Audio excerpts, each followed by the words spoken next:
आज ही Doubtnut app download करें। डाउटनट पर होगा अब आपके सभी मैथ्स, केमिस्ट्री, फिजिक्स और बायोलॉजी डाउट्स का सफाया। बस अपने क्वेश्चन की फोटो खींचो, उसे क्रॉप करो और तुरंत वीडियो सोल्यूशन पाओ।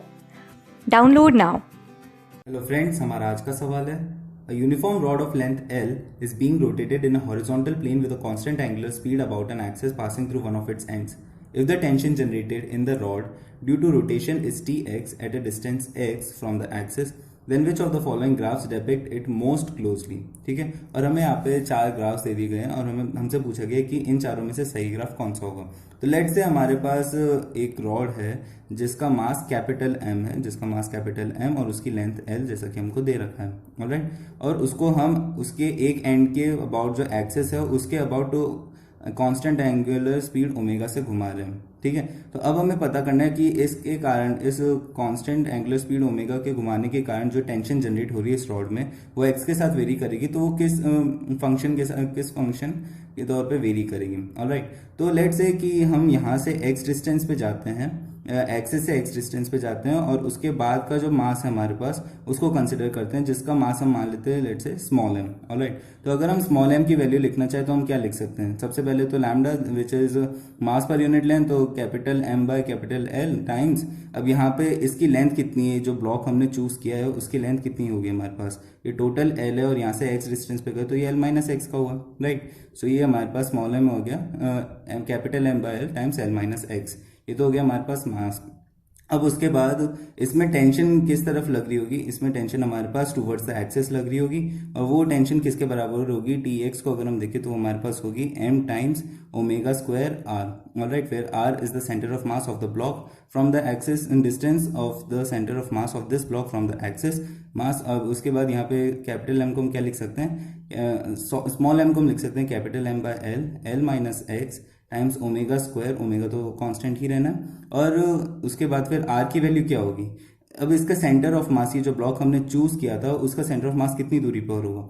सबसे पहली बात है क्योंकि ये पूरा ब्लॉक यूनिफॉर्म है तो ऑफकोर्स इसके जो लेंथ होगी उसके सेंटर पे लाई करेगा, ठीक। और वो एक्सेस से कितना डिस्टेंस पे होगा? तो ये L minus x by two, इतना डिस्टेंस यहाँ से लेके यहाँ तक का डिस्टेंस प्लस यहाँ से लेके यहाँ तक का डिस्टेंस, ये L minus x by two plus x.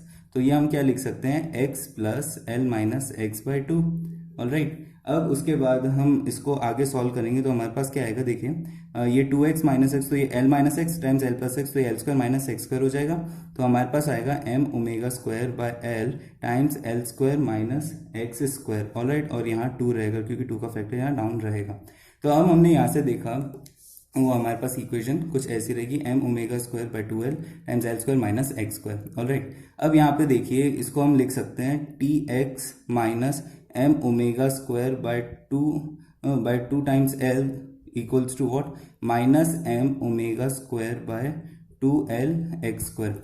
तो ये हमको एक किसकी इक्वेशन लग रही है? एक पैराबोला की इक्वेशन लग रही है। यहाँ से प्रूव हो रहा है एक्चुअली कि एक पैराबोलिक इक्वेशन होगी जिसकी ओपनिंग डाउनवर्ड्स होगी। It would be somewhat like this, alright. जब x 0 होगा तब इसकी कुछ वैल्यू होगी, ऑलराइट, और जब किसी पर्टिकुलर x के लिए उसकी वैल्यू 0 हो जाएगी। तो अब हम यहाँ पे अपने चारों ग्राफ्स देखें तो ऐसा कौन सा बेटर है? अब इस इक्वेशन जो हमने निकाली थी यहाँ पर, उस इक्वेशन में अगर हम x को 0 पुट करेंगे तो हमारे पास कुछ वैल्यू आएगी। तो x 0 पे हमारे पास कुछ सर्टेन वैल्यू है और उसके बाद x इक्वल्स टू L को पुट करने पे यहाँ पे ये Tx हमारे पास 0 हो जाएगा। तो वो यहाँ पे भी हो रहा है, राइट, और बाकी इन दोनों केसेस में तो नहीं हो रहा और इस केस में भी हो रहा है। सो अब देखते हैं कि, और क्योंकि यहाँ पे देखिए A और C में हम देखें तो यहाँ पे लीनियर वेरिएशन है और यहाँ पे पैराबोलिक। तो जैसा कि हमने यहाँ पे नोटिस किया था कि यहाँ पे पैराबोलिक वेरिएशन आएगा Tx का x के साथ। So the correct option for this question will be option C, which would be varying as a parabolic function. Thank you. Class 6 से 12 से लेके नीट, IIT JEE मेंस और एडवांस के level तक 10 मिलियन से ज्यादा स्टूडेंट्स का भरोसा। आज ही डाउनलोड करें डाउटनट ऐप या व्हाट्सएप कीजिए अपने डाउट्स 8400 400 400 पर।